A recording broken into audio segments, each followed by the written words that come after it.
తాకట్టులో ఉన్న బంగారం అమ్మాలనుకునే వారి ఇన్ఫర్మేషన్ ఇస్తే దాని వాల్యుయేషన్ బట్టి మీకు కమిషన్ కూడా ఇస్తుంది గోల్డ్ హబ్. ఎటు వెళ్తుంది నా దేశం? ఓవైపు చంద్రమండలంలో కాలు పెడుతుందని సంతోషించాలా, లేక మనుషులపై అమానవీయ ఘటనలు చోటు చేసుకుంటున్నాయని బాధపడ్డాలో అర్థం కావడం లేదు.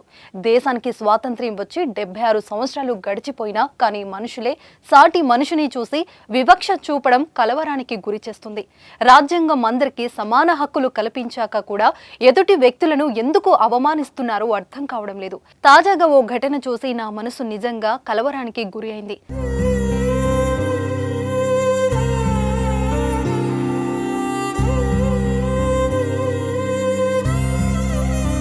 అది దేశంలో ఓ ప్రముఖ మెట్రో నగరంలో జరగడం మరీ దారుణం. నా దేశంలో కూడా ఇలాంటి ఘటనలు కూడా జరిగాయా అని ఆశ్చర్యం వేసింది. ఇదేంటో ఇప్పుడు చూద్దాం. అధికారుల అత్యుత్సాహం ఓ రైతును తీవ్ర అవమానానికి గురి చేసింది. వేసుకున్న బట్టలు మురికిగా ఉన్నాయనే కారణంతో ఆ రైతును మెట్రో సిబ్బంది ట్రైన్ ఎక్కకుండా అడ్డుకున్న ఘటన సిలికాన్ వ్యాలీగా పిలుచుకునే బెంగళూరు సిటీలో జరిగింది. అసలు జరిగిన విషయం ఏమిటంటే, కర్ణాటకకు చెందిన ఓ రైతు తన బ్యాగుతో రాజాజీనగర్ మెట్రో స్టేషన్లో మెట్రో ఎక్కడానికి వెళ్లాడు. ఆయన టికెట్ తీసుకున్న అనంతరం సెక్యూరిటీ చెకింగ్ దగ్గరకు రాగానే రైతును భద్రతా సిబ్బంది నిలిపేశారు. మెట్రో ఎక్కడానికి అనుమతించలేదు. తెల్ల చొక్కా ధరించి తలపై బట్టల మూటతో ఉండటంతో ఆయన మెట్రోలో ప్రయాణించడానికి వీల్లేదని సిబ్బంది అడ్డుకున్నారు. పక్కనే ఉన్న మరో ప్రయాణికుడు ఇందుకు సంబంధించిన వీడియోను రికార్డ్ చేశాడు. రైతును అడ్డుకోవడంపై కార్తిక్ అనే వ్యక్తి మెట్రో సిబ్బందిని ప్రశ్నించాడు. ఈ ఘటనకు సంబంధించిన ఓ వీడియో సోషల్ మీడియాలో వైరల్ గా మారింది.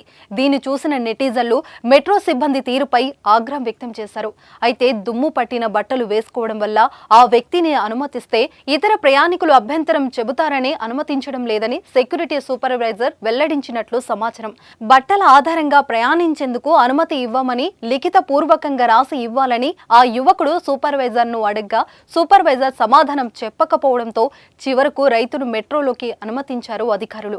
అయితే ఈ ఘటనపై బెంగళూరు మెట్రో అధికారులు స్పందించారు. మెట్రో సిబ్బంది రైతును అడ్డుకున్న సెక్యూరిటీ సూపర్వైజర్ ను విధుల నుంచి తొలగిస్తున్నట్లు ప్రకటించింది.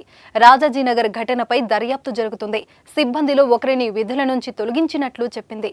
రైతుకు కలిగిన అసౌకర్యానికి చింతిస్తున్నట్లు తెలిపింది. భవిష్యత్తులో ఇలాంటి ఘటనలు జరగకుండా చర్యలు తీసుకుంటామని వివరించింది. ఈ ఘటనకు సంబంధించిన వీడియో సోషల్ మీడియాలో వైరల్ అవ్వడంతో నెటిజన్లు ఆ యువకుడిని ప్రశంసిస్తున్నారు. ನಾವು ಮೆಟ್ರೋದಲ್ಲಿ ಬಂದಿದೀವಿ. ಇವ್ರನ್ನ ಮೆಟ್ರೋದೊಳಗೆ ಬಿಡ್ತಿಲ್ಲ, ಯಾಕಂದ್ರೆ ಇವ್ರದ್ದು ಡ್ರೆಸ್ ಗಲೀಜ್ ಇದೆ ಅಂತ. ಬ್ಯಾಗಲ್ಲಿ ಏನಿಲ್ಲ, ಬ್ಯಾಗಲ್ಲಿ ಬಟ್ಟೆಗಳಿದಾವೆ. ಏನಿಲ್ಲ ಸರ್, ಎಲ್ಲ ಸರ್ಚ್ ಮಾಡಿದ್ದಾರೆ.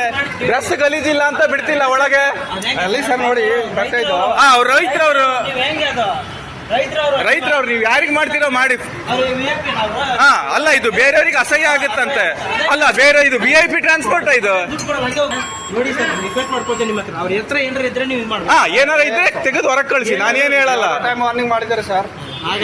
ಆಗಲ್ಲ ಸರ್, ಪಾಪ ಅವರು ಗಲೀಜಿರ್ಲಿ ರೈತರವ್ರು.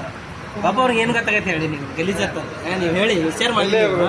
ಹಳ್ಳಿಯವರು ನಾನು ಅಗ್ರಿ ಆಗ್ತೇನೆ ಸರ್, ಅದಕ್ಕೆ ನಾನು ಅಗ್ರಿ ಆಗ್ತೇನೆ. ಬಟ್ ನೀವು ಗಲೀಜಿದೆ ಅಂತಂದ್ರೆ ಬಿಡಬಾರ್ದು. ಆ ತರ ನಿಮ್ಗೆ ತಪ್ಪಾಗುತ್ತೆ. ಅದ್ ಹೆಂಗಿದೆ ಹೇಳಿ, ರೂಲ್ಸ್ ಎಲ್ಲಿದೆ ಗಲೀಜ್ ಬಟ್ಟೆಗೆ ಬಿಡಲ್ಲ ಅಂತ ಬೋರ್ಡ್ ಹಾಕಿದ್ರ ಈ ತರ ಗಲೀಜಿದೆ ನಾವು ಬಿಡ. ಹಂಗಿದ್ರೆ ಸರಿ, ನಾನು ಹೊಸ ಪಂಚೆ ಕುಡಿಸಿ ಕರ್ಕೊಂಡು ಹೋಗ್ತೀನಿ ಒಳಗ ಅವ್ರನ್ನ. ಆ ತರ ಬಿಡಬಾರ್ದು, ನೀವು ನಾನು ಮಾಡಬಾರ್ದು. ನಡೀರಿ, ಚಲೋ ಭಯ್ಯ, ಚಲೋ ಅಂದರ್ ಚಲೋ.